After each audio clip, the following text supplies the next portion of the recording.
Listen to this. It's a poem called Women's Rights, written sometime in the 1800s. Bet this'll be a laugh. Such are the noblest women's rights, the rights which God hath given, the right to comfort man on earth and ease his path to heaven. Aye, that'll be right.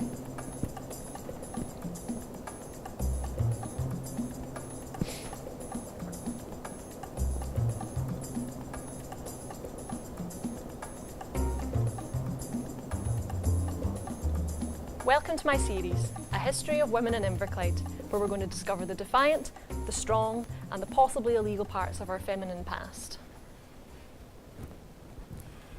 We're going to start with a personal favourite, the Lee Jean sit-in of 1981. Buckle up, it's a good one.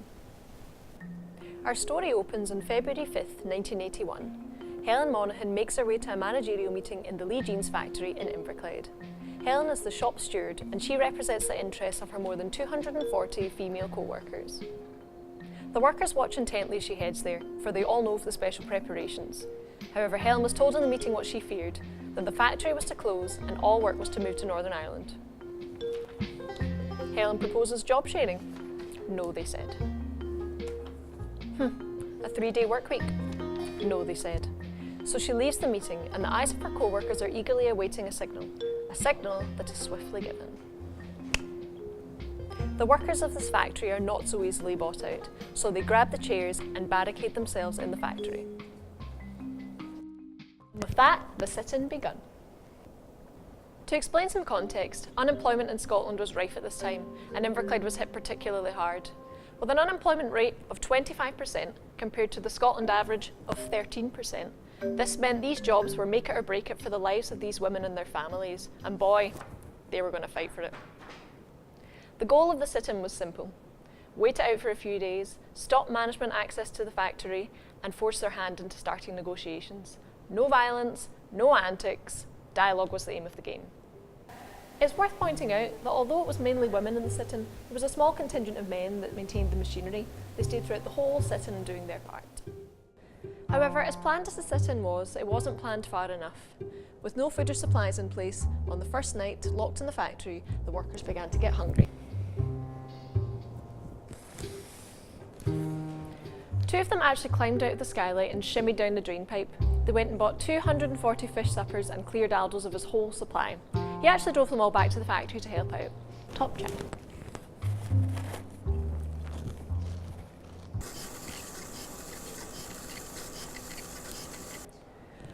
And so the sit-in could continue. And it continued.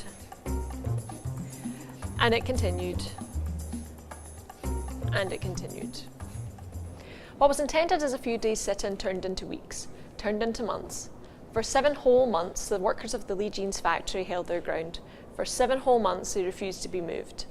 Despite points of low morale and serious money worries, the factory was constantly maintained when rotated shifts, all managed by our gal Helen. And so August 1981 rolled by. Well, 7 months later, the women got their wish. A management buyout happened and saved the factory closure. Cheers to them. A celebratory dance was held in the town hall for the 140 workers that still remained.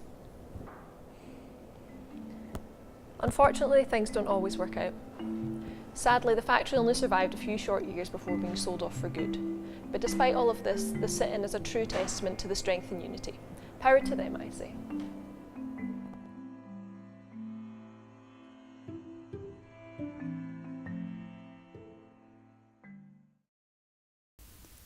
Well, the memories that were just like one big family. We all looked after each other, and we had a good bunch. You know, we still are friendly to this day, and that's many years now. It was 82, so it was 82 it started, and we're still friendly in Greenock. And so that was my memory of it, you know, that everybody really stuck together. That in particular, I think everybody should stick together. No matter what happens, you're better when you're all feeling the same way. You're stronger then. It's when you don't stick together, they divide you. And that was one thing about us, we did stick together.